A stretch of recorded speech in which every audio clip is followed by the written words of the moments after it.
On a windy, cold April morning, a small slice of history Come see us again, thank you. came back to life.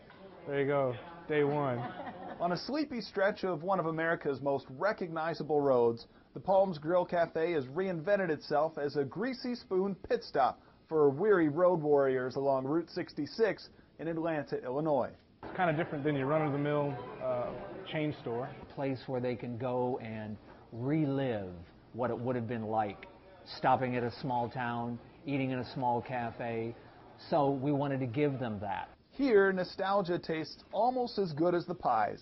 Locals are thankful to have a place to pull up a plate where history is served not as a side dish, but as a main course.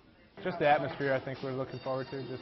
Just be able to meet someplace in town and not have to always drive out of town to get a bite to eat. Quite a few memories, the old grill, it was always full, yeah.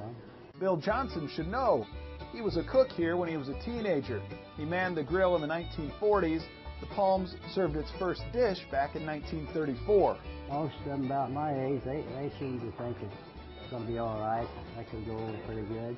I see Leon Renfro, he's an old timer that used to be in here too. He's sitting up at the front table there.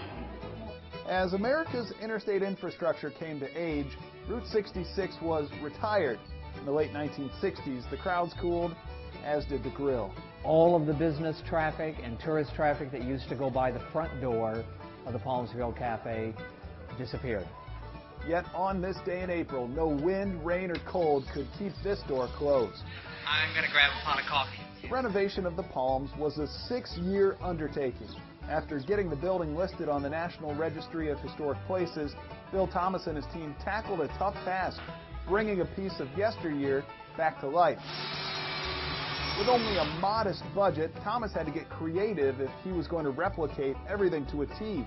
Only problem was, he had just these photos and a few residents who remembered what the grill looked like. We would call Bill up constantly. Bill, what was this like? What color was this? What was the neon sign out on the front of the building like? And he just remembered it all. The centerpiece of this cafe is its 30-foot-long counter, once a marble slab. Only a small chunk remained, so Thomas contacted high-tech laminate company Wilson Art in hopes of finding a similar style. I had no idea they'd take and go the next step and say, well, we can actually probably duplicate what you had if you have a chunk of it. And we did. We had a chunk of the original marble countertop. We sent it down to Texas. They digitized it. They sent me back proofs to make sure that I was satisfied with the color and the grain. They worked at length to make sure that the grain you see on the countertop doesn't repeat too often so that it looks natural. And then they produced it for us. Today, the Blue Plate special was meatloaf.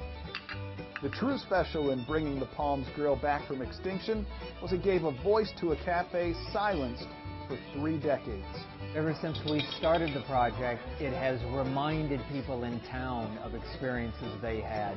So it wasn't just what we might have heard whispering from the walls. It was people in town saying, oh, I remember this. I remember standing out in front waiting for the bus because I knew the bus was going to deliver my prom flowers from Lincoln 10 miles away. Or I remember seeing my husband-to-be off on the bus when he left for World War II. Or every day after school I would rush down to the grill and I'd have a Coke and some cheeseburgers. So yeah, lots of memories.